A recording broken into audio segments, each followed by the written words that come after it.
एक घने जंगल में एक बंदर रहता था जिसका नाम चंचल था। चंचल बहुत शरारती था।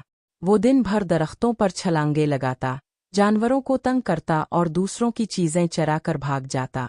कभी वो हाथी की सूंड खींच लेता तो कभी हिरन के सींगों में रस्सू बांध देता। सब जानवर इससे तंग आ चुके थे, मगर वो किसी की बात ना सुनता।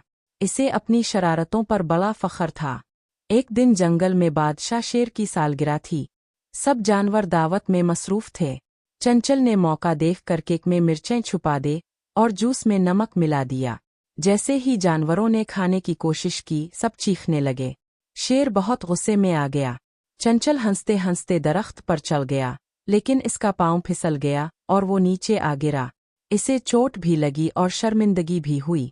जानवरों ने इसकी शरारतों की शिकायत शेर से की। शेर ने कहा, शरारत में अगर हद पार हो जाए तो वो नुकसानदेह बन जाती है। चंचल ने सबसे मुआफ़ी मांगी और वादा किया कि आइंदा वो किसी को तंग नहीं करेगा। एक, शरारत की एक हद होनी चाहिए, वरना इसका अंजाम बारा हो सकता है। 2, दूसरों को तंग करना कभी भी अच्छा नहीं होता, सबकी इज्जत करनी चाहिए। अगर आपने अभी तक मेरा चैनल सब्सक्राइब नहीं किया तो मेहरबानी फरमा कर सब्सक्राइब कर दिए ताकि आपको इसी तरह की वीडियो मज़ीद देखने को मिले। शुक्रिया।